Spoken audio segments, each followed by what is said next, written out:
one. Okay, we are live with the world famous Mr. Richard Bram.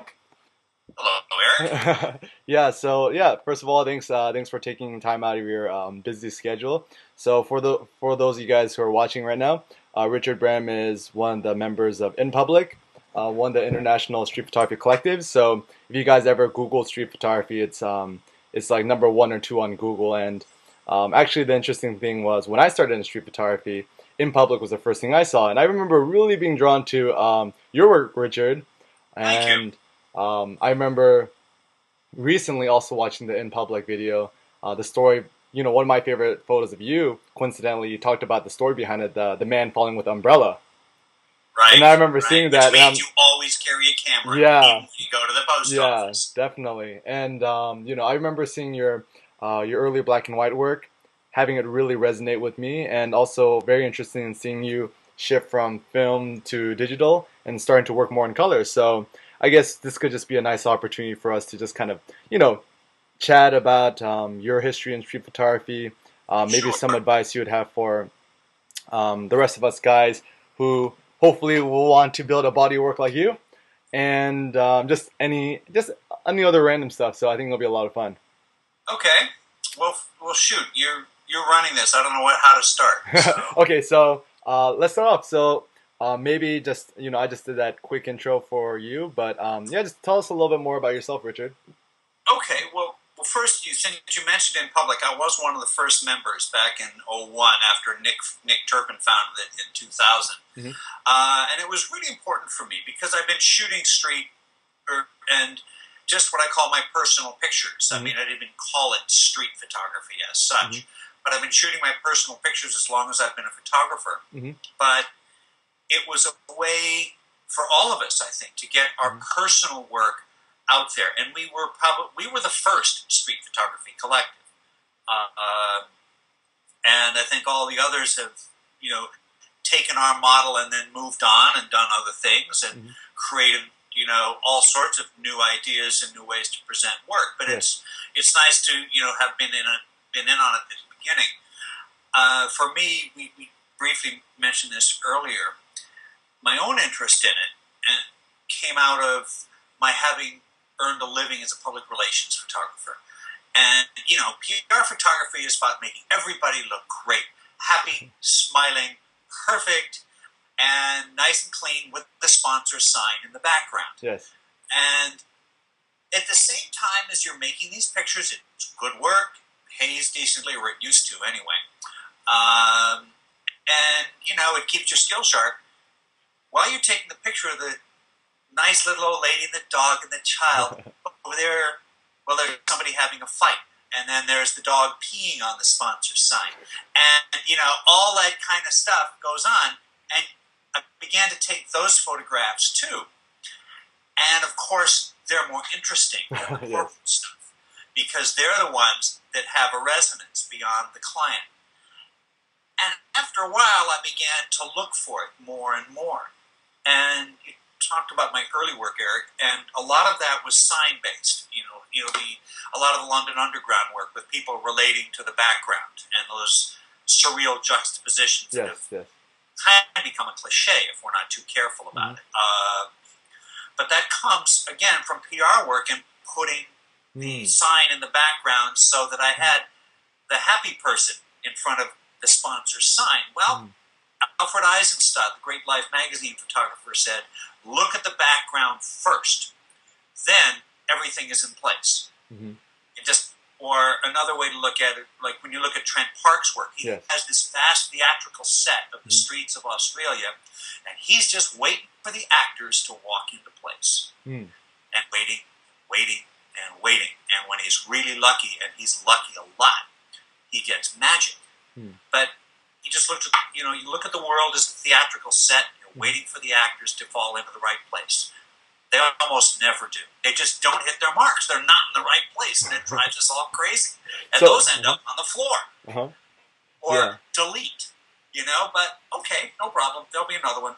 So I find it really fascinating that, you mentioning your work in PR, advertising, and, as a commercial photographer, doing these works that you're very conscious about signage, I guess the message behind the photo. And recently you did a post on Street Reaver magazine about Yeah. Winograd's public relations. So tell Right. us a little bit more about how that book and Winograd's work has had influence on your photography and what that book itself means to you. Yeah, I think I spoke about it in a way when I'm self-taught. So I went to the library and just sort of, this was 1984, so there was no internet. And you went to the library and you looked at the books in your hand, which is better because they don't glow and you can hold them and you can touch them. We remember what we touch. Yes. Because we're all monkeys. And I looked at that book and I was horrified. What is this? I mean, I was trying to make a living really fast, making people look good, and here he is making everybody look terrible. How could you do this? Who would pay for those pictures? Yeah. What is this? And I put it back on the shelf, and I didn't actually look at that book again for about 10 years. But it made such a deep impression on me that it went into the back of my head and just sort of stayed there. And as I began to see the weird little moments, even while I was doing regular PR, because actually I didn't realize that Winograd was not doing regular PR. He was intentionally looking for the weird moments. Yes. But I began doing the same. So it had a profound influence on me. And even though I didn't even know it at the time, it seemed like a negative because I was repelled by it. But when it began to happen to me a lot, I understood it. And then as I did less and less commercial work and more personal work, I began to really just go for it whenever I could. And that, I think, has informed a lot of the non-sign related work and a lot more of what I'm doing now, because I'm no longer doing as many visual jokes as I used to do. I mean, as Blake said, nothing wrong with a good joke, but too many of them, and then you're forcing it. You're trying too hard. And if the picture doesn't say it, it isn't going to be there if you put a funny caption on it. And so it is important. And I mean, I just got back from travels in Eastern Europe, and actually not even Eastern Europe, in the Caucasus. And like when you travel a lot, and what happens when you get to a new place? You freak out. Everything is different. Everything looks cool. But are you getting any real pictures? No, it's got to settle down for a few days so you can begin to get past the strangeness and the novelty to begin to see real pictures. I mean, you might here and there, but to really see it, it's got to get familiar enough so you can move beyond the novelty. Well, and I'm rambling all over the place here. Well, it was interesting. I remember a few months back on Twitter, you mentioned something about, when you're shooting street photography and you're a different country, you're essentially a tourist. Yeah, of course, I'm a tourist. Yeah, and I think weren't there a few people who got a little bit upset by that? Probably. So what? They don't have a sense of humor. I know what I said. I was quoting my friend Kyle Cassidy. He said, "Shooting pictures in exotic locations does not make you a street photographer. It makes you a tourist." And I'm a tourist. No problem. Yeah. But I'm a tourist with attitude. A tourist with eyes. And you bring that sensibility with you. So, of course, I take pretty pictures. I mean, the other day on Facebook, I put up a nice, pretty sunset. Nice those are rainbows and unicorns. And I'll take a rainbow, I'll take a flower, but I'm not going to put it in my street photography portfolio or tell anyone that this is something special or profound. But I'll take it. I'm not cruel, mostly.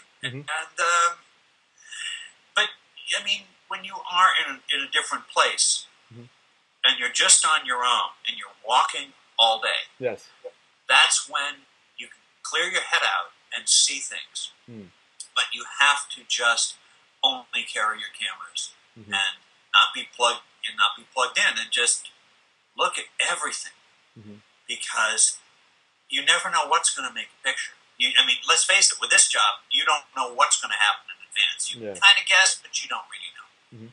So when it comes to, I guess, So one of the things that really resonates with what you said in the Inside documentary, Yeah, mentioning always having your camera with yeah, you. And I think, definitely as, street photographers that, it could be kind of a hassle sometimes. I remember when I started shooting street photography, I started off with a big old bulky DSLR.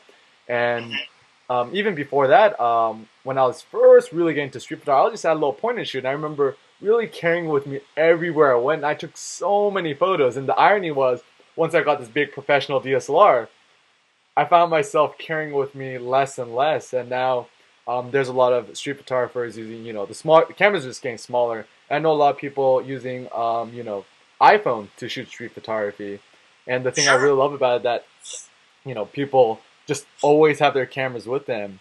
So my question to you is, maybe it's just a funny story is, when did it really click for you the importance of always having your camera with you? Like, do you have any funny stories of you missing decisive moments, or you really, oh man, like this, like a dog doing a backflip and there's a rainbow in the background, I wasn't able to capture it, anything like that? Always, always. Whenever you don't have a camera, you know that something fabulous is going to happen in Yes. front of you, and it always does. But I don't know. I think when I moved to England, Mm. because I was sort of kind of at sea, a new country, new place, new life. I just gotten married, all sorts of stuff. And it was a way for me, of coming to grips with this new location and this new life. Mm. So that's when I really began to seriously pour myself into the personal work and the street photography. Mm. And so I began always carrying a camera. And you're right, it's a hassle. I mean, today I met a photographer pal for lunch, and I had a shoulder bag and a print. We did a little trade, Oh, that's and very nice. I had my camera, and it's on my shoulder, and stuff's all over the place, and sometimes it's almost falling off, Yeah. and it's crowded in the subway, Hmm. but it's there, and I took 3 frames. I don't think any of it was worth a damn, but But you took the frame. but I took a frame. So you just have to, like, if I'm carrying 3 packages to the post office, or taking the dry cleaning, and it's on my shoulder, it's a nuisance. But when that thing happens, and if I'm quick and I'm ready and the camera's on and the settings are right, you will get it, or you have a better chance of getting it. Mm. As my wife says, chance favors the prepared mind, Mm. and that is it. So if you're ready, luck will help you, but you still have to have some luck. And I love throwing out quotes. I'm really obnoxious about that. But No, someone else has said, yeah. the more I shoot, the luckier I get. Mm. And that's also true. All these little photo cliches. Mm. But there's a reason they're cliches, because they're true. So going back to this idea of Yeah. luck in street photography, of course, when you're out shooting, you're gonna be shooting a lot, but even then, like, it's really rare that you make a great street photograph. That's true. For yourself personally, what would you say is kind of like your hit rate? So how many frames do you find yourself taking before you find one photo that either that you're comfortable just showing in public, or a photo that you might want to add to your portfolio? In terms of numbers, like ratio, it's at least 1,000 to 1. Per year, Yes. I'll start out saying I probably got 20 to 30 pictures in any one year, but after a few more years, and I look at them again, I trim it more and more. So, but in the long run, if I get 8, 10 really fine shots a year, that's pretty good, Because, look at, we all talk about and worship Cartier-Bresson, Andre Cartes. How many hundreds of thousands of pictures did those two men make in a lifetime? A lot of photos. And how many pictures can you bring to mind quickly? 10, 20. If you really think about it, maybe 30 or 40 for someone that great. Yes. In a 60-year working life. So that's pretty good. If I can get 8 and 10 that I think are really good in any one year, that's been a good year. Yeah. Well, yeah, and I mean, I think when I think about your work, there's definitely about 3 or 5 shots that really come to mind. The one girl in the back of the taxi cab, the one with the couple outside the cafe, the one with a man sleeping with the umbrella, and then you took the shot with the angel in the subway, right? Right. Yeah. That was 1998. It was my second year in England. Yeah, and out of your color work, the girl with that little or two of your color shots, the one with the girl with the little snow cone, like looking at you, and actually the shot that you got in the InPublic video with the lady with biting onto that glove and trying to take the photo.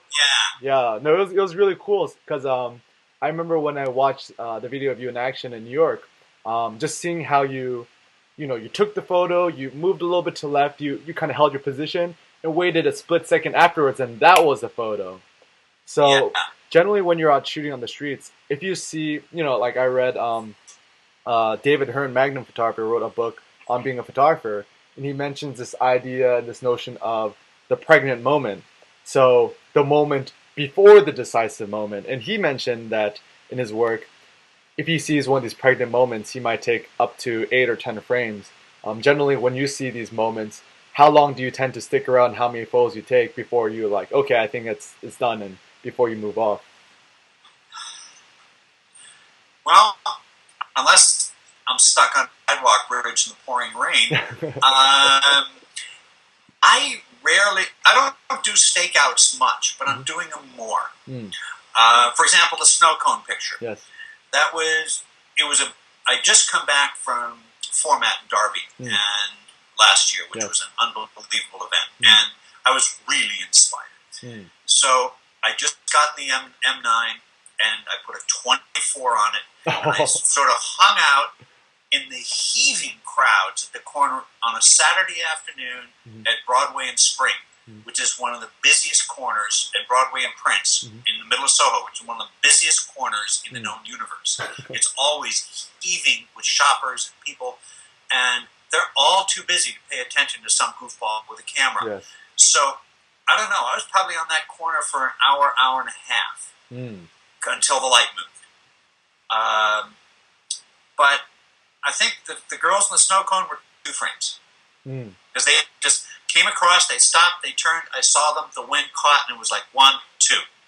And they moved on.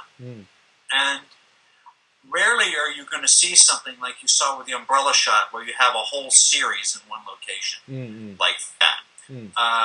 I tend to move on. I'm not really good at hanging around. I find if I'm trying to force something, it actually just isn't there. At least that's how I work. Now, other people will wait in the corner for hours.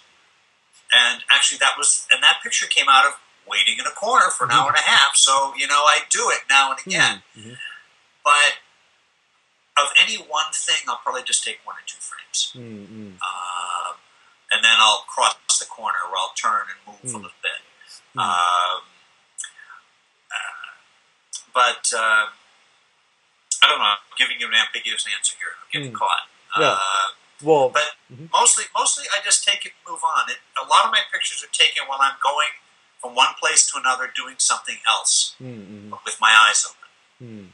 So Richard, one idea I'm really quite interested in is so I was in Stockholm, and I was talking with my buddy Brian Sparks, the street photographer based in Stockholm, and one of the things that I really noticed during when I'm just meeting other street photographers is, I was really interested in this idea of introversion versus extroversion, and how it actually affects how you shoot on the streets, how it influences what you're looking for, and how it influences the output.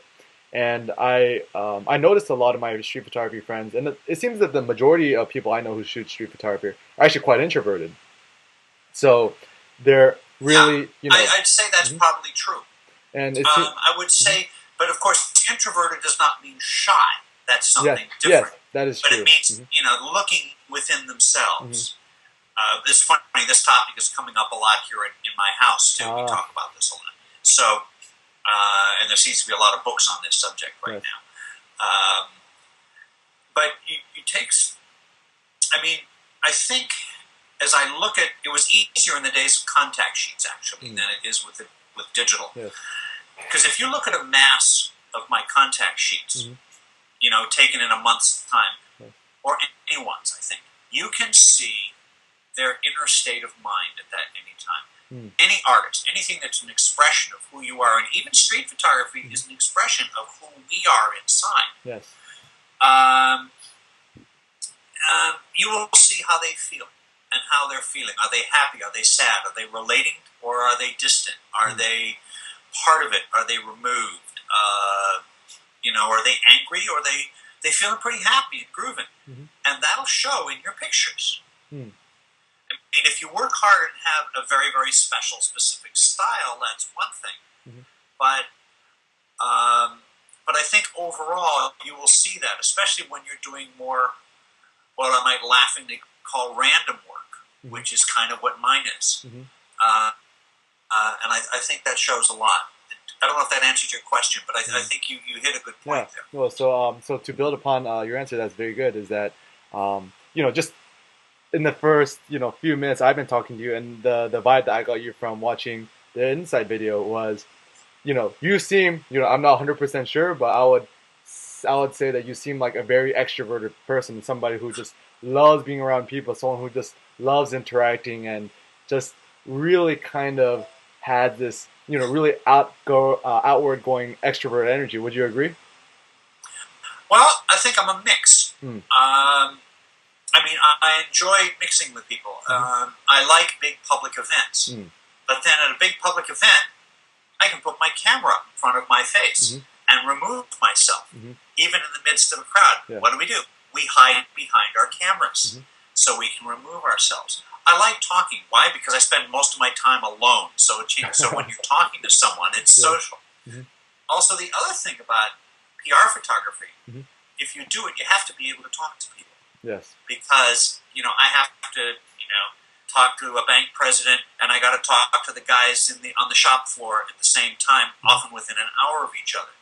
And you have to be able to relate to people. If you're too shy and afraid, or you don't want to talk to people, or you're, it's not going to work. I think to be really good, you have to actually like people. Yes, but, it is good to like people. You have to actually like other people. But and that helps you. It gives you an insight. I mean, as a kid, I was a really shy, seriously warped, introverted kind of kid, and I grew out of it. Interesting. But I haven't forgotten that, and that helps you be a little more sympathetic to people. So, would you try think to be sympathetic? I don't want to be cruel to anyone. I mean, sometimes people invite it, and I go, "Okay, you're in public, fair game," but I don't go out trying to make someone look bad unless they're already making themselves look bad. Then it's like, okay, you're mine. Yeah, definitely. Yeah, and when it comes to some photographers like Winograd, would you say that he was the type of photographer would you see him as more of an extroverted photographer or introverted photographer? And how do you think he saw his subjects? Because sometimes I look at the photos he takes, and it's it's really it has a lot of life to it, but at the end of a lot of his shots, I feel like there's that little critical sting where you could see that little bit of cynicism that I think he had. Oh no! There was a lot of cynicism. None of this little bit, and I have that too. I think public figures, and especially people who are all full of themselves, are fair game. I mean, Winograd had a nose for puncturing pomposity, and posturing, and all of this sort of stuff. Most of the public figures in his pictures are people who I remember from my youth, so I know who they are and who they were. I mean, Senator this and Congressman that and this head of the art museum. These are just distant past figures for a lot of people today. But if you know who they were, you really see what's going on. He's looking at them not as Senator so-and-so or representative. He's looking at a bunch of guys who are doing things to look impressive to each other. And he doesn't have a lot of patience with them. Sometimes he's sympathetic to people, and he was.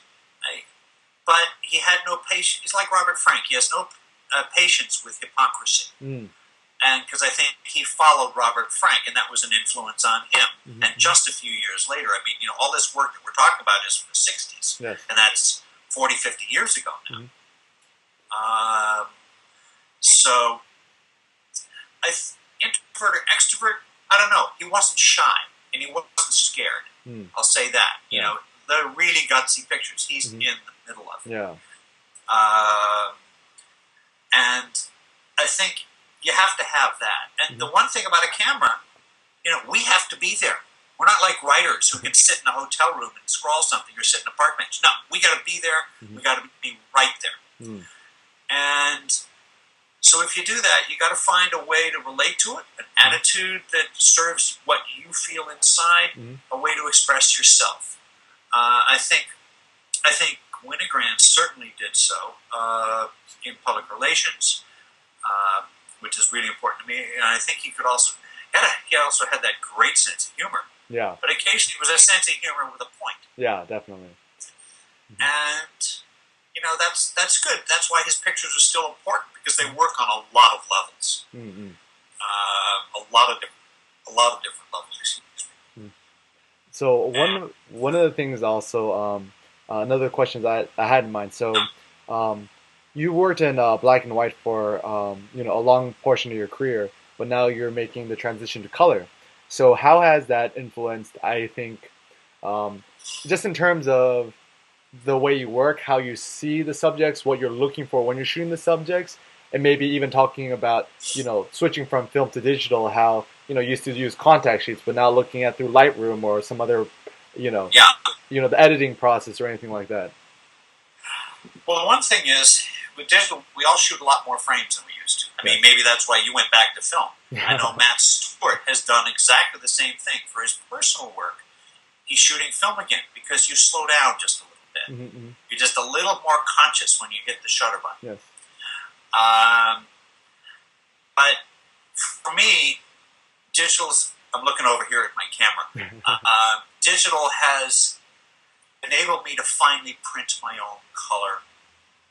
And that means a lot to me because I'm a black and white printer. I worked in a darkroom since 1984. I just picked up 15 rolls of black and white film, so I'm still shooting it. Yes.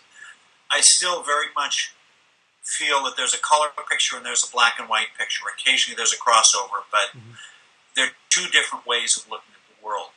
One is more graphic. It's drawing versus painting.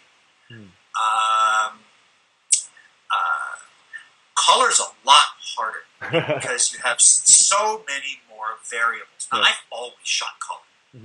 I started shooting in color, but with color slides. And I got boxes and boxes and boxes of color slides to go through. I need to fill up several very large waste baskets, But I didn't think of it for my personal work, partly because my generation, or at least me, I shouldn't say my generation, but me, I grew up thinking black and white was the business. And I could print it myself. Yeah. And I became a good printer. And the object of the print itself, a physical thing, what we talked about earlier, I want to be able to touch it. And I'm a really good black and white printer. But I could never print my own color. And whenever I gave color to someone, they do a good job. But there would always be some subtleties missing, and it drove me nuts.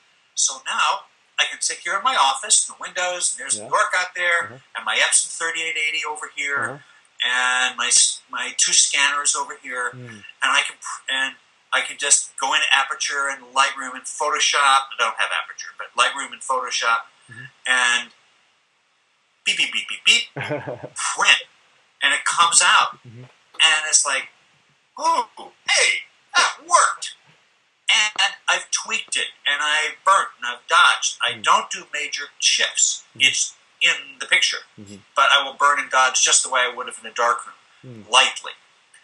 And the other thing about, digital technology is now we can burn and dodge with much finer control. I mean, Gene Smith and Larry Clark and those guys were using ferrocyanide on fine brushes for small dodging and bleaching. Lovely sorts of poisons to play with.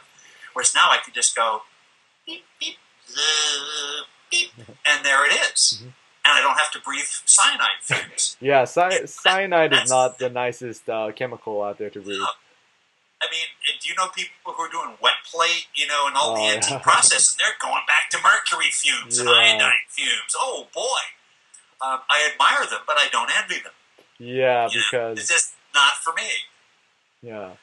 I have enough breathing of regular, ordinary darkroom chemicals, and that's quite enough. Wait, so But I don't know if I've answered the question, but I still shoot black and white. If I shoot black and white, I shoot it on film. If I shoot it color, I shoot it digitally. I have maybe 10 times in my entire shooting experience since I got my first digital camera in 2004 converted something to black and white. I just don't do it. I'll either shoot it on film or I won't do it.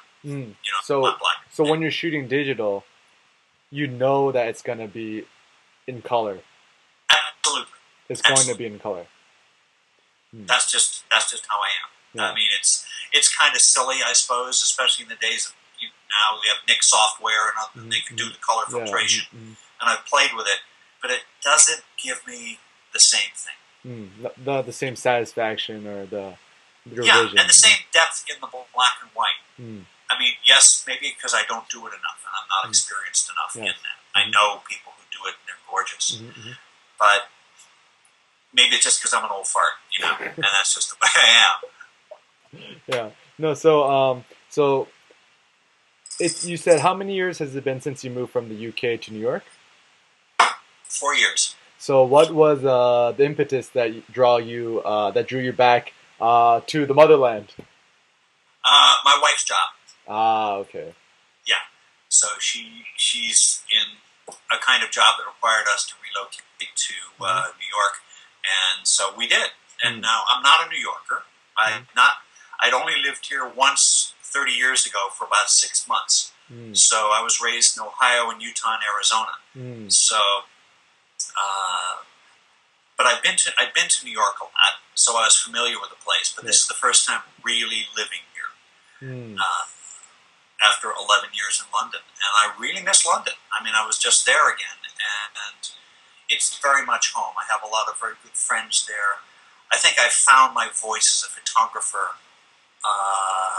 as a modern photographer there. So I have that romantic association as well. Did you go to the London Photo Festival? I didn't. I was there for a week. Some of it was going on. I saw a couple of exhibitions here and there. But I was busy doing other things. I had a big agenda when I was there for a week before I went on to the Republic of Georgia and Tbilisi. And when you're so that during that time you're in London and shooting street photography, now that you're back in New York, what differences do you find? Just in terms of maybe the vibes of the street or how you're shooting on the streets of both different countries. I don't know if I shoot differently that much. But the vibe is very different. London is a big, bustling, busy city, but it's a low city. It's 4, 5, 6 stories tall. Little winding streets. There are a few very long, straight streets in London, but not many.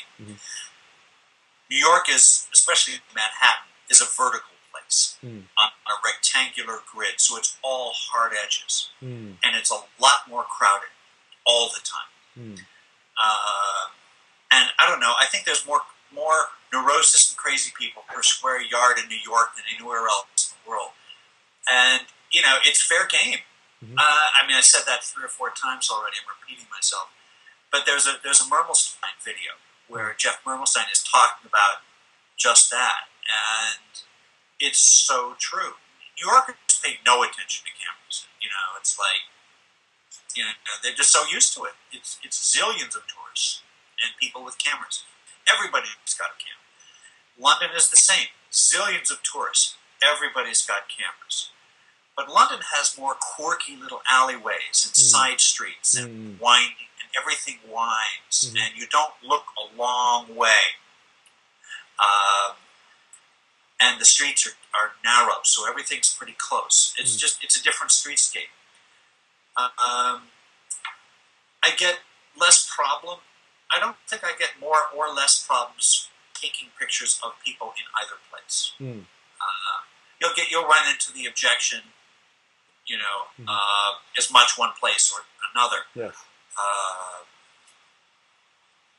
But the feel of the cities is different, and I think that feeds the pictures. I find London more romantic, so my pictures are probably a little softer and more romantic in London.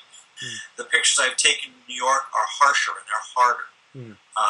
The color pictures that we've talked about, even the guy falling down on the street in the rain, whereas the couple in the soft window, that's London. The girl who looks like the Vermeer in the back of the taxi, that's London. It just seems more romantic to me. Now, there are other people who find New York a romantic place. I don't. I have not found it to be so for me. So in New York, I think when a lot of people think about street photography, it's like, oh, it's New York. That is the place for street photography, as well as a lot of other things. Is it kind of like you're just walking on the streets? Do you bump into a lot of other street photographers quite regularly, or is it kind of still you kind of have to make an appointment to see somebody, or is it still like Winograd and Meyer with just running around with cameras and snapping photos? That was a different. A lot of that goes on. I know a lot of guys, and I've met them since I've been here, and we'll get together, but we'll rarely get together and shoot. We'll get together for a beer every so often. But it's harder to make appointments with people. You have to make an appointment as opposed to in London. People are more spontaneous. Hey, I'm going over to the Three Kings in Clerkenwell, and let's go have a pint this evening. Call Nils, call Matt, call Nick, call Adrian, and we'll see you there. See who shows up. Cool. It just doesn't seem to work that way spontaneously and quickly here.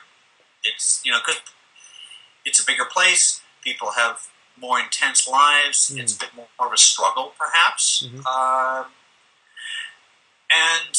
I relish the stories that Joel tells of, him running around with Tony Ray Jones and Winograd and bumping into Cartier-Bresson on the street. And, my God. Meyerowitz has some fabulous stories about all of this, but this was 50 years ago. And it was the less crowded place. It was a different place. People didn't object to pictures. People weren't as paranoid in those days about cameras either. Because there weren't many people doing it. Yeah. There just weren't a lot. So that made it easier. I think you will find more, today in either place, because they're both filled with, paranoid governments who want us to all be afraid all the time. That's true. And security guards who don't know the law, and their only job is to say no. Yeah. And if you're polite to a policeman, you can get away with more than if you're not polite to a policeman, But you can't fight with them, and if they say, no, get out of here, what are you going to do? You can stand your ground only so much. Because, he's got a badge and you don't. Yeah. And there's more and more of that. But I take pictures. We talked about going to Paris, and, it's against the law. Yeah. They passed the most insane privacy law in the world. But people still take pictures. And what do? You just take them anyway. And if somebody objects, okay, no problem, I'll go take another picture. That's the ultimate answer. If somebody objects, fine. We all have a right to say no. You can't sneak around and then see if you can sneak one anyway. It's like, nah, that just pisses them off, and you're not going to get a good picture. Yeah, that's true. There's always more pictures. The street is really generous. There's always stuff coming out at you, and the more crowded the city, the more it is. And in a place like New York, where people walk and are on the streets, on foot, or European cities where people walk and are on the street on foot, there are pictures everywhere. That's why people say it's the capital of street photography, because there's people so many people on the streets. They're just everywhere. But you go to LA, you go to Phoenix, and it's like, I have to go to the gym 3 blocks away, and they get in their car and drive so they can work out. Or take the escalator going up to the gym. Yeah, that's the classic. The escalator from the parking lot to to the gym. Yeah. It's like, I'm sorry, what's wrong with this picture? Yeah. Yeah. Yeah, because it's interesting. Even living in Los Angeles, I remember when I started first shooting street photography. It's one of the biggest difficulties I had was just going to where the people were because I mean nobody in LA walks. Like I mean I'm guilty of it myself too. Is that like we have like a grocery store like literally 2 blocks from my house that I'm like oh it's too much of a pain. I drive anyways. It's like a 30-second drive and it's like oh but that's easier than like a 7-minute walk or something like that. But at the same time I think one of the things I've been appreciating when in Europe is that everyone just walks and if you're stuck in your car it's I'm sure you could do street photography. It's probably a little dangerous, but it's so important to just be on the streets and be present and just have that periphery and really feel the energy and the action of the streets. Exactly. I mean, that says it really well. I mean, that's, the places where you're doing your workshops are places where people walk. Yeah. So going back to New York, who are some of the close colleagues or fellow street photographers or just photographers that you just generally maybe admire, or you spend some time meeting them, or, because I guess the reason I'm asking is just, I'm just a little bit curious about what the street photography scene is like in New York nowadays. Well, I don't know if I'm completely plugged in. I mean, I'll see fairly often some younger guys like Justin Vogel, and Kramer O'Neill, and Brian Formels. Kramer we're about to lose. He's moving to Paris. Oh, wow. Good for him, but it's like, oh. And Kerry Conover was good. He's in Kansas. But, for example, I was out with David Carroll having lunch this afternoon. I see Orville Robertson fairly often. We're friends. I mean, on the street I've bumped into, Sylvia Plocky and Mary Ellen Mark because they're just out and about, especially in some events. Yeah. And then I'll see Melanie Einzig, and Monty Willett, and my InPublic colleagues, and Christophe or Gus. But I don't generally bump into people that often. It's a big city and a lot of places to shoot. I'll see somebody post a picture on Facebook that, what? I was there an hour earlier or an hour later, but we don't bump into each other on the street. It's just the way it seems to be. Either that or we're all working different neighborhoods. Wow. So what are your favorite places to shoot in in New York City for somebody who might want to go there in the future? And Soho because of the crowds and just a little off of the crowded streets. I like being down here in the financial district. Zuccotti Park was just pretty crazy. I think you saw my apartment looks right down on Zuccotti Park, so I had Occupy Wall Street in my backyard. Oh my God, that's insane. It was insane. I have very ambiguous feelings, and the pictures I took about it reflect the ambiguity between sympathy for the cause and the day-to-day reality of the encampment on the ground, which was different. And it's like I didn't want to be a NIMBY guy, not in my backyard, but you have that mixed feeling. It's like, let's say you had an encampment set up in front of your apartment building for 2 months with drum circles and crowds and police and it must have been hard to sleep at night every day. Yeah, it was for a while. Yeah. But that would I've got 2 book dummies that I'm trying to now merge into one black and white and one color, because I shot about an equal number of frames. So I'm now trying to figure out a way to merge these 2 because it's hard to mix. But there's always tourists around. I mean, Ground Zero is now tourist Ground Zero. It's always people from all over the world who come down and look at. I think half of them still want to see smoking ruins and are a little disappointed that there aren't there. Because, it's huge buildings going out of the ground. They're just topping them out this week, 2 of them. And it's a huge construction site, and it's a pilgrimage site, which means now there's vast amounts of tourists, and they're always fun. I'm sure there's a lot of Asian tourists with the cameras around their neck. Everywhere. But every kind of tourist. I mean, you got the Europeans. I hear a lot of Italian and German and French on the street. Russian. I mean, it's like any major world city. It's like you hear every language around. that's always really crowded. Walking up Broadway is good. A lot of people work Fifth Avenue because, again, the light bounces back and forth between the tall mirrored buildings at certain times of the day. And that's also where a lot of street photographers work for years. And there's that whole thing. But I tend not to go up there, just not my neighborhood. I tend to hang around lower in town. I'm trying to think of where I've gotten most of my decent pictures. And I think they're all kind of below 23rd Street. Almost all of them. Just because that's where I am most of the time. You know, other people will work in the Upper West Side, Upper East Side. There's so many places where there are lots of people. And, I mean, half the people I know live in Williamsburg and Greenpoint in Brooklyn, but I don't go over there very much. It's just, you know, not my neighborhood. But there are lots of pictures to be taken there. I mean, there are pictures to be taken everywhere. I mean, you interviewed Blake Andrews. Yes. He lives in the suburbs. And he, you know, nobody does pictures in the suburbs. He does. No. In Oregon. Why? In Oregon.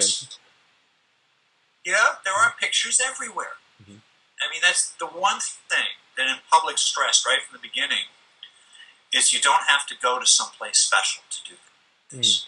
Wherever you live, there are pictures, but it's hard to see them because it's so familiar. Yeah. So breaking out of that familiarity to really get a second look at what's familiar, but to make it look very unique and special. Yeah. It's hard.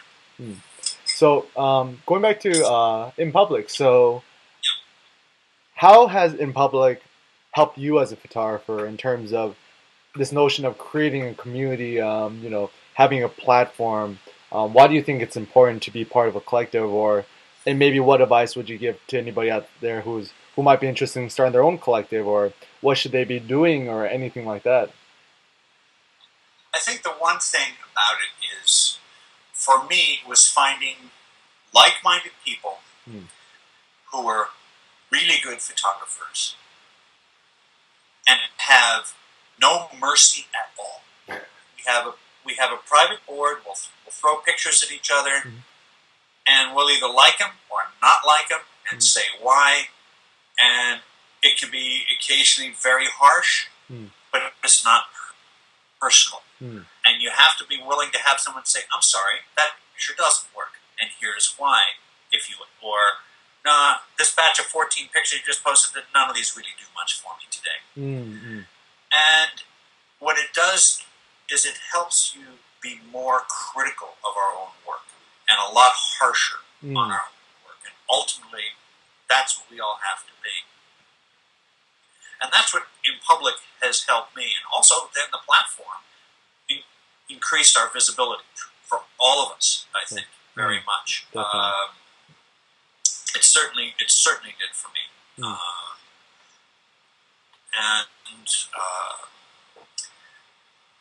And there's comfort in seeing a lot of people who are doing similar things. But we all have different styles. And I mean, at first there used to be what was even laughingly called by some people the InPublic style, because there were a lot of visual jokes. Yes. But I think a lot of us are getting away from that. And if you go through the newer portfolios now, we're about to get a new member. I'm not going to talk about it until it's on the site. But a radical difference in style from what a lot of us do. But really fine work. I mean, that's the thing about having a real critical audience, and a really tough audience is, the more you look, I mean, this is happening to you as you're going through your own photographic life experience. The more you see, the less you want to see something that you've already seen.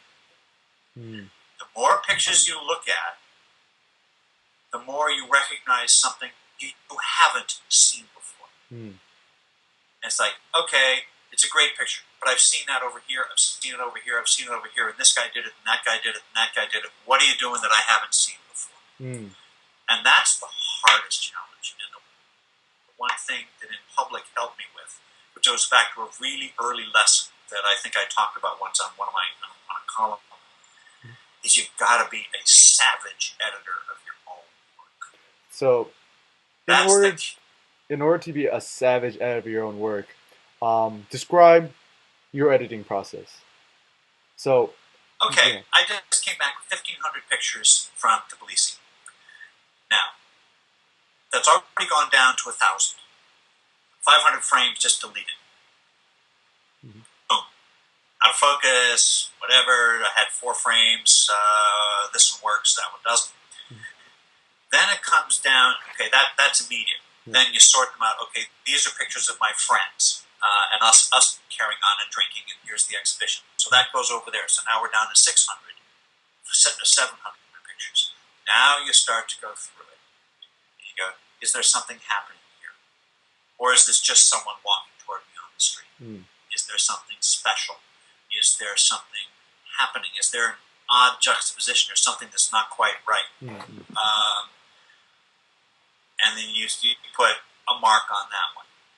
And then, so therefore you're down, already down to 100 pictures. Mm. You know, just like that. Where, oh yeah, I've got, someone else walking toward me and saying, oh yes, they're in focus, and look at that interesting expression. He's got a tree growing out of his head. Forget it. Didn't look at the background. Yeah. And then you start to look more and more. And I put them aside and walk away.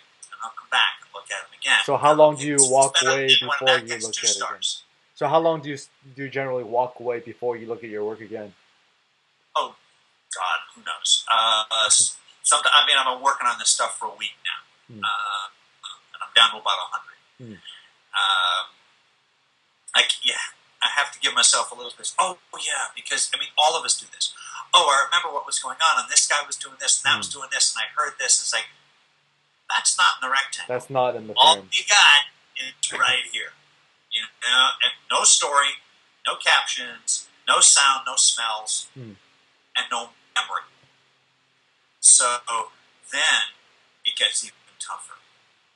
And you just say, okay, I got four pictures of these girls in this exquisite light inside the church. Which one is better? Is there some eye contact here? Oh, she's looking at me. Is that a good? Is that a good or a bad in this case? Or do we have something going on between the two people which makes it interesting? I tend to look for little gestures, something significant in emotion, or a funny sidelong glance, something. Because if it's just people walking at you, chances are there's nothing to it. Yes. And then how are they distributed within the rectangle? If there's a huge empty space, sure, you can crop it. I don't crop my work much, but I'm a lot less rigid about that than I used to be. But it's like, is it comfortable or is it uncomfortable? Is it off balance or is there way too much empty space over here? And it's not just isn't enough. And then I'll show it to eventually, when I get it down to maybe 15 or 20, then I'll start showing it to a couple of other people whose opinions I really value. And they will agree or disagree with me, which is fine. But at least it's another opinion. Yes. Because that's the hardest thing for all of us. It's like, yeah, but I was trying to do this. Yeah, but does it really work? I know what you were trying to do, but is it there? Because again, we're projecting what we want to be in the picture into it. But if someone who isn't us looks at it, will they understand it? Or will they even see it? And then we got to figure out, okay, next. And that's the way it is. And sometimes you go somewhere and you come back and you realize, I don't have any pictures at all. The one time I was in Tokyo, I was so freaked out because it was so different, so utterly different. And I got a lot of pretty pictures, but I think I got maybe 2 actual interesting photographs. Because they were great tourist pictures. But 1 or 2 street photographs, and it finally happened when I stopped on a street corner and just sat because I was so flipped out by all this new stimulus coming in. I'm trying to do this. Here comes a Buddhist monk doing something here, and it just it didn't get it. And then a woman walks toward me in a kimono with her little umbrella, and there are 3 other little umbrellas popping out of it that make it look like a little rabbit. And I took it, and that was a good picture. But that may be the only decent picture I had for, a week in Japan. No, well, that's not bad. A good photo in a week as a tourist. Yeah, exactly. Not bad. Exactly. Not bad. I look at. That's the process, and I think I'll have 1 or 2 from a week in Georgia. But of course, I was teaching, so as you well know, when you're teaching, you're not spending a lot of time actually shooting for yourself. Yes. So we'll see. But that's the process. And I learned that hard lesson really early. Can I tell you a story? Yes, please. I'm all ears. I'm all ears. In 1994, I got my first big show. I'd gone to Russia and did nothing. I was alone. I shot nothing but black and white in the streets for 2 weeks in Moscow and St. Petersburg. All alone. Nobody to talk to. Didn't speak the language. Barely read the alphabet. So I just walked all day, every day for 2 weeks and shot like crazy. So I came home. I was in Louisville. Read about a competition for street photography in a new exhibition being put on by Wright State University. And I sent in some of the Russia pictures, and I got an exhibition, 100 Years of Street Photography. Wow. And they used one of my pictures. And so I drove up to Dayton, and I walk into the exhibition, and there on the wall, just as you come through the doors, is my photograph between Stieglitz and Walker Evans. Yeah, my ego was so big I could barely get through the door. Yeah. My head. So I went to the exhibition, and I'd thrown a box of pictures together because the curator, one of the curators, was the head of the Art Institute of Chicago. Names out of my head. He wrote with Joel Meyerowitz, Bystanders. Oh, Colin Westerbeck. Yeah, Colin Westerbeck was one of the curators. He was going to be there, so I threw a box of so I could show these pictures to the great man. Okay, so I go to the exhibition. I say, Mr. Westerbeck, do you have a moment? Could you please look at my pictures? And he said, sure, I'll take a look. I can't do a full critique, but I'll look at it. So he takes my box of prints, and he didn't say a word. He just went,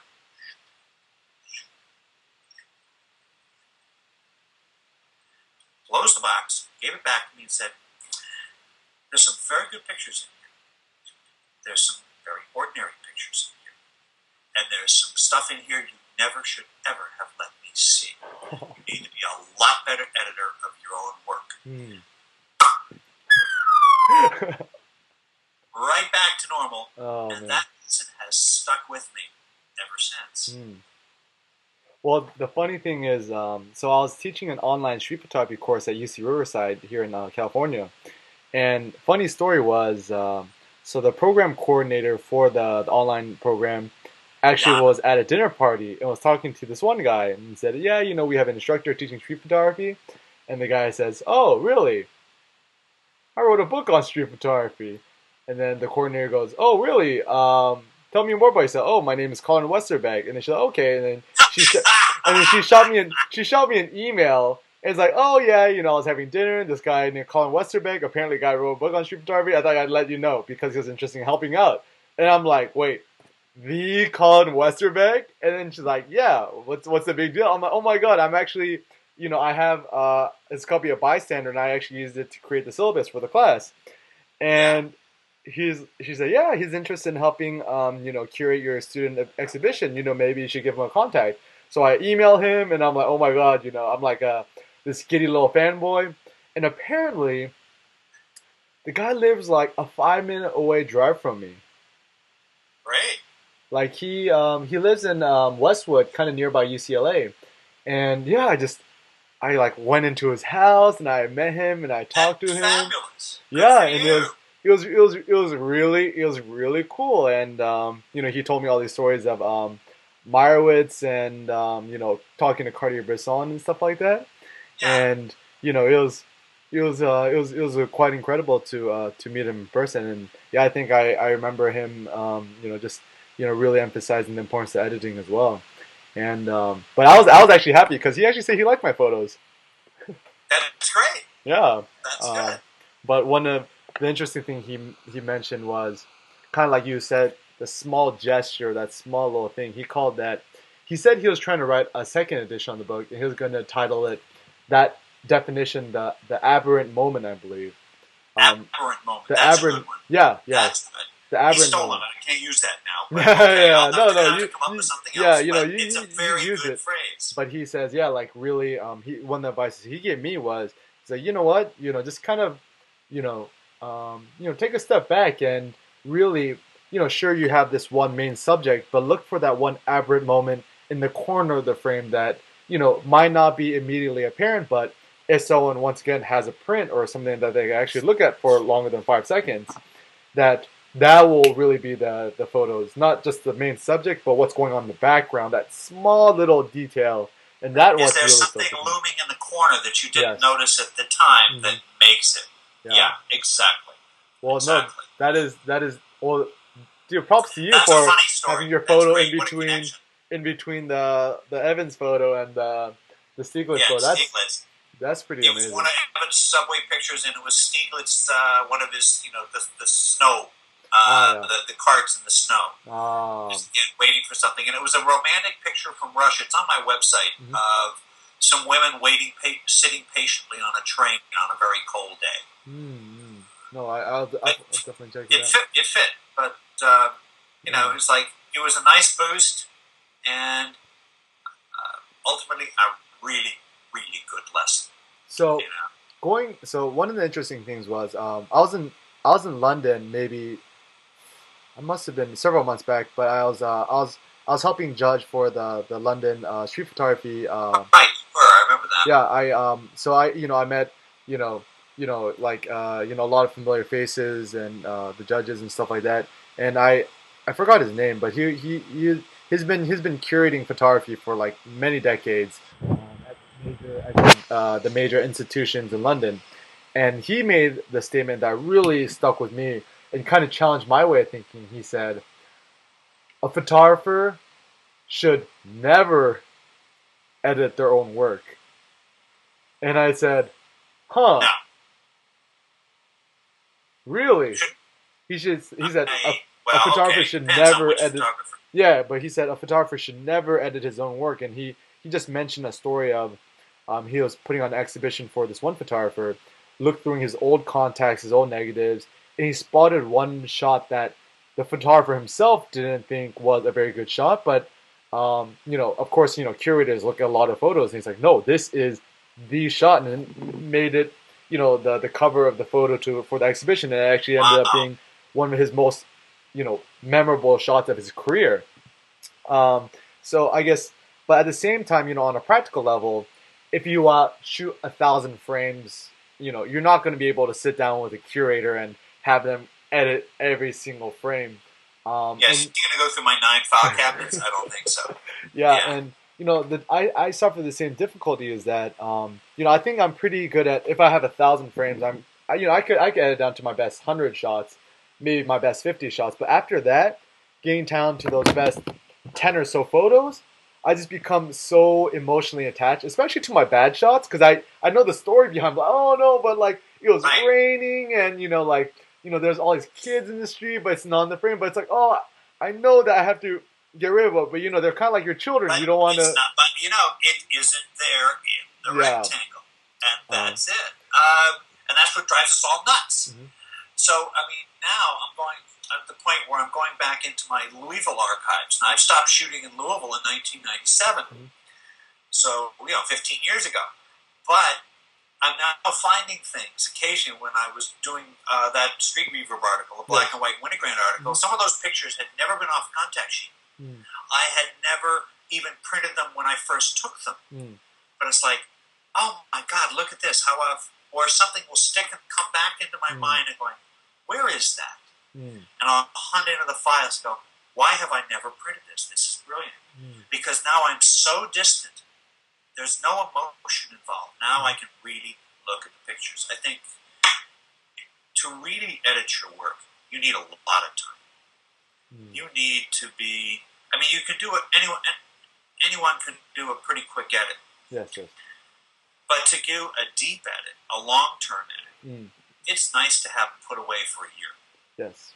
You know, so that the rush is out of your head, and so that you can sort of look at it with a more jaundiced eye. And again, I think what that person said, there is a resonance to that, and that you really do need somebody else who is not attached to the pictures to look at them also. So, I guess one of the biggest difficulties I have is that, you know, sometimes you go down to that one shot and you think it's an amazing shot, and, you know, like, all, let's say, emotional attachments aside, but whoever's editing your work will say, you know, I really don't like it, you should ditch it, but you don't want to. At what point do you take that person's advice, and what point do you say, okay, I appreciate that feedback, but I'm going to keep this photo? When everything in you says, okay, I like it. You know, it isn't the law. You know, you're getting advice, and you get 3 people, you'll get 4 opinions. And, you know, and that's fine. You don't have to take their advice, but you certainly listen to it, and you think about it and consider it. But you don't have to do it. Yes. You know, I mean, if he's the curator, he's going to do what he wants. I mean, I just had my first curator's experience last year when I did that show of 29 street photographers. And boy, that's a hard job. Yeah. It was a lot harder than I thought it was. Yes. You know, I spent 30 years, you know, running down curators and moaning about, oh, they made a terrible decision. This looks like crap. But you know what? I had to do it myself, and I gained a lot of respect for curators. And the whole job. And I also learned that most of us are terrible editors. So, because people would send me, I said, I'm going to put up 4 pictures. Just send me a group of 3 to 4 pictures. And some people sent me 3 or 4 completely cool, coherent, made a nice statement. And somebody sent me a mishmash. And with one picture that really spoke to me, and then I had to go back to his entire Flickr pages to find and put a coherent picture together out of it. Because I wasn't emotionally attached to it. Yes. And that's the difference between picking our own and having someone else do it or advise us or help us. But not just one person, get 2 or 3. And when it comes down to curators, photo editors, do you think personally it's important that, because the interesting thing about Colin Westerbeck, when I was talking to him, was I don't think he really knows how to take photos himself, and he actually, his background, I think he first studied English literature, and he got his PhD in English literature before he even came across photography. But he's an amazing editor, and he's a great curator. So, do you think it's really important for a photo curator to also be a good photographer? No, not necessarily. I mean, does someone have to be a great painter to be a great art historian? No. But you have to immerse yourself in the subject. Have done it enough so you understand a little bit, so you understand the process, even though you may not do it yourself. So the fact that someone isn't a photographer doesn't bother me. But do they know their subject? And have they spent a lot of time studying it? And are they immersed in it? And don't forget, what they like may not be what you like, and may not be what I like. Everyone, I mean, when you look at what people say they like, they're going to like pictures that look a lot like their own. Yes.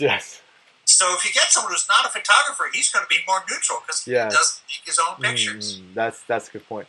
Because it's funny story. I was when I was in London, I met up with Matt Stewart and David Gibson, and I was showing them some of my newer work, and David Gibson really liked my funny juxtaposition shots, and I was like, it totally makes sense. And Charlie Kirk, he loves dogs. Oh, he absolutely loves dogs. So Elliot Irwin's got nothing on him. So whenever all of us, we all take dog shots. So whenever I send him some of my photos, asking him for advice to edit, he always it seems no matter what, he always likes my dog shots. Any shot of mine that has a dog in it, he's like, "That's a great shot, mate. It's a great shot." But I'm like, He "Is might this be because you goofing on like you a dogs little in bit, general, but or he do you is like the funny. shot?" He was like, "No, it's just a good shot." I'm like, a little bit difficult to separate, your own opinion based on, what you generally like yourself, Yeah, but that's fine. Hmm. That's fine. As long as you know where someone is coming from, Mm. you can take their opinion and judge it. Mm. If you want to know which of your dog shots are really good, Charlie would be a guy who will tell you. Yes. You know, I had a beer with him just a couple of weeks ago while I was passing through London. Ah, nice. I'd never met him. We had a great time. Mm. That's the other thing, with this virtual stuff. I try as hard as I can to meet people face to face, Mm. even if it's just one time for a lunch or a coffee or a beer. Mm-hmm. So at least we have a real face and a physical presence. Yes. So that it's not just black type on a white screen. Yeah, that's true. I mean, now I know what you look like, how your face moves. You know what I mean, but Yes, you yes, have yes, of course. a real person there. Mm. So that's good. Yeah. No. So generally, when this is something that's quite interesting to me, because I remember Yeah. when I first met Charlie in real life in Paris, my expectation of who he'd be as a real person versus what I knew him via the internet was really different. So, the photographers you met in real life versus photographers you've kind of known on the internet before and maybe you met them afterwards, do you find photographers on the internet, their personas being pretty similar to what they are in real life, or sometimes just day and night? I think on the internet it's easier to be snarky. And when you're face to face with someone, we're all a little nicer. I think that's the only way I can put it. Mm. It's in the abstract, when you don't know somebody physically Mm-hmm. and personally, Mhm. it's just a lot easier to, razz. Mhm. But once you do, and you find out, then, we're all a little nicer to each other. Mm. I don't know if that resonates with you, but Yeah. I think it's true. Yeah. Well, I mean, it's true because, yeah, with the internet, it's, once you lose that face-to-face interaction, and, even though us having this conversation via video, like it's really nice to actually, see your face, just, Sure. see you in your house talking, you gesticulate, telling all these stories. But imagine if it was even one step further, is that because I'll be in New York in a few months, and then sit Right, down, we'll have a coffee or a drink. yeah, have a several pint drinks or together, and then like just like even shaking hands and stuff like that. It's Yeah. there is really that special connection. I think I've been really fortunate to be able to meet a lot of these really admirable street photographers in real life, and generally, I mean, street photographers are just really nice people. Is that I feel like if you're interested in humanity and capturing that, you just kind of have to have a good soul. I mean, it's I feel Yeah. like that's almost a prerequisite. I mean, people who I've met Gildan a few times, Mhm. and I like Gildan. Mm. He's a grumpy guy. It's just his personality. Mhm. He is a grumpy, tough Brooklyn street guy. Mm. And to me, a lot of what he does is what I call conceptual portraiture, Mhm. even more than street photography as such. Mhm. Because he's very sure of what he's doing. He's very sure about what he's looking for. Mm. And the whole lighting setup, the whole technique, Mhm. it's not about the technique. Mm. It's about the people and attitude and the lights and the darks. He's way more than that. And let's face it, he's got more guts than anybody I know. Oh yeah. I don't have that kind of courage. To pull that kind of technique in Naples or with a Yakuza or Yeah. in Haiti, no, not me. Can't do it. Mhm. My phone's going to ring here in the background, but I'm not going to pick it up. So anyway, but he's a quiet guy. He doesn't actually. I've tried to get together, it didn't work, but that's fine. Mhm. But I admire his work. It's not the kind of work I do. I have a different attitude. Although there have been projects I shot before I knew Gildan, or knew of Gildan even, that were very similar because they were shot at night with a flash. like Big Hair and True Love, which is an early 90s group while I was still in Louisville. And that's also on the website. Or some of the stuff I just did in Zuccotti Park. If it was at night, I tended to do it in black and white with a flash. So it has a much harsher, more attitude-laden look. Yes. But that's fine. But I'm not one to do that. I don't use flash very often. Well, I just don't like it, and I'm not quite. I'd rather just deal with the shadows and the light as I find it. Well, one interesting. So you mentioned technique. Yeah. I think when a lot of photographers talk about what's your style in photography, especially street photography, I think it actually a lot of people try to simplify and say, you know, your style in street photography is your technique. But I tend to disagree with that. What would you? Technique is just getting your exposures right. What would you say is street photography style? Like, how would you define a street photographer style, or what are you looking for when you're looking at other photographers? What makes their images unique? Oh, it's hard. I mean, we've all seen so much of it, and I mean, it goes back to what I said a little earlier. I'm looking for something I haven't seen before, and someone who does it consistently. Yes.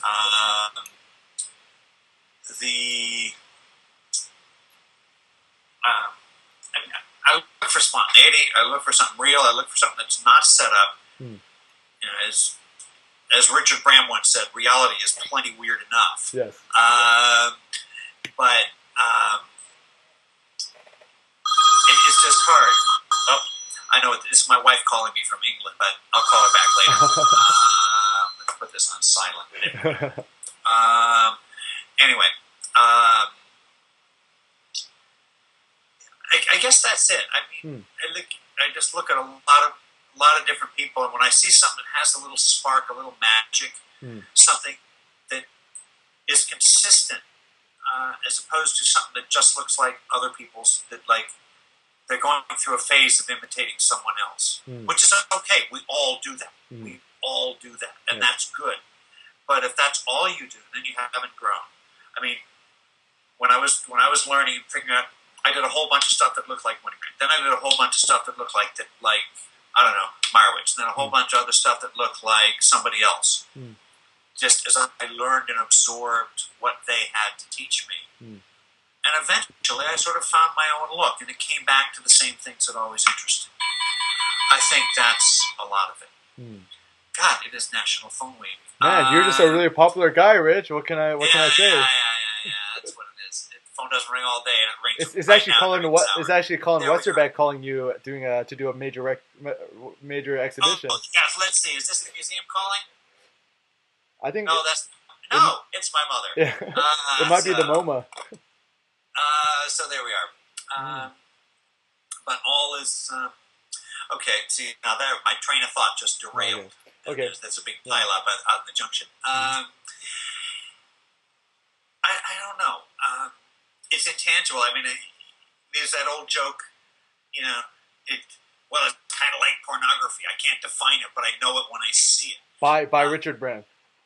By Richard Bram. That's a very sticky one. I actually really like that one. And of course, half of this is stolen from somebody else. There's one of the greatest quotes, though, that I think is about this goes way back. I'm changing the subject on you. That's fine. To what we talked about black and white versus color, and I don't know who said it. I don't know where it came from, but I came upon it a long time ago, and it's a bit glib, but it's still true. In black and white, you look at the faces. In color, you look at the clothes. Yes. Because it's about the distractions of color. And when we're shooting in color, yes, we see in color, and that's what we live in. Yes. But when you're looking at it in 2 dimensions, it's a lot harder to manage, because if there's something red in the wrong place, it'll ruin your picture. Yeah. And at least to me, you can't change the color in Photoshop. You know, you can't do that. That's fine if you're going to call it something else, or you don't composite it. You know, you just don't do it. You can, but it's not street photography. It may be a perfectly valid photograph and a really great piece of art, and nothing against it. better than street photography. So going to what street photography is. We're looking at the action. We're looking at the faces. We're looking at the expression. We're not distracted by a blue shirt or a bright red ball over in the corner or a flashing neon sign. There, all we have to look at is for whatever's the brightest thing in the picture. Yes. You know. So anyway. So going back to what you mentioned, what is and what isn't street photography? What to you? What would you define? What is street photography to you, and what do you think makes a great photograph? Oh my God! Now we're really going out of it.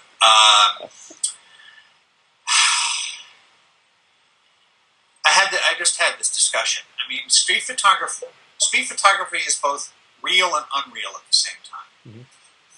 To me, it's an unaltered slice of reality, unaltered by the photographer, and that he didn't manipulate it.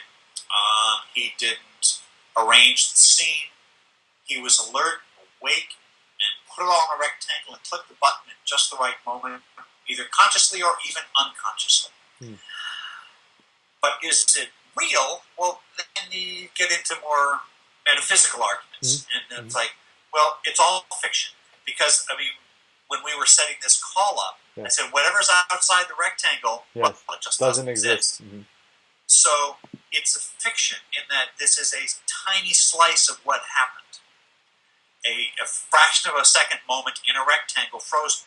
But that's not reality. It's directly abstracted from reality. But is that reality? Well, no, of course not. There may have been someone just coming in that we didn't see, or by drawing that line around it, we may have created something that actually wasn't there, but it looks like it in the frame. And also, if you use a slow shutter or something, we don't see blurs like that in real life. You don't see faces blurred in the unless sense the mandolin player's fingers are going really, really fast. Yes. Yeah, you're right. But yes, exactly.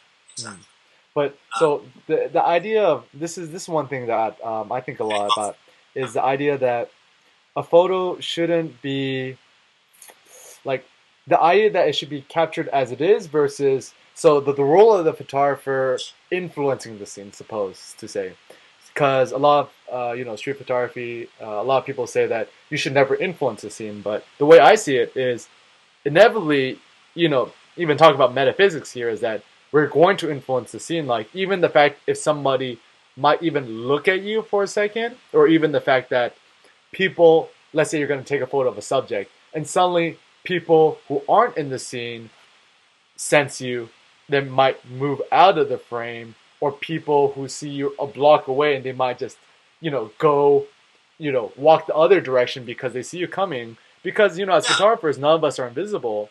So would you say, is it truly possible for a photographer to not influence the scene? Probably not.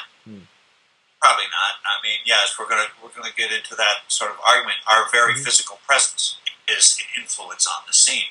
We're occupying a certain space, 1 foot deep by 2 or 3 feet wide, and so that has an influence.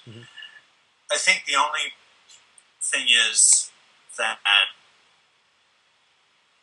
you don't, and that's the thing about not asking permission. Maybe afterwards, but if you ask permission, what drawing you to put the shutter up to your eye is something you see and something you sense. If you ask permission, that will be gone. You may get a good photograph. You may get a great photograph, but it won't be what made you want to take the picture in the first place. So I think that's the big argument. It's fine if you do ask permission, but I generally don't just because of that. Sometimes I'll talk to people, but then I'll take a picture after talking to them. But then what I may do is sit down on a stoop until they quit looking at me, and it's like none of us are nearly as interesting as we think. If you just sit down, they'll look at you, they'll stare at you. The little kids will come up and watch you because you got cameras and you're not from here. Yeah. But if you sit there long enough and you're pretty boring, well, they're going to go on back to what they were doing. Yeah. You might have to sit there for 20 minutes if you see something interesting happening, and they may actually just all go away and you get nothing. But that's what I mean. And eventually, they'll go back to whatever it was they were doing, and they won't look at you. And then maybe you can get a picture. But yeah, do we influence a scene? Well, on one level, of course we do. Okay. On another level, I try not to arrange it. I didn't ask the girl to turn and hold her snow cone. If I see a couple kissing, I didn't say, "Oh, do that again. Bend over for me." More tongue. Yeah. No, actually, less tongue. But anyway.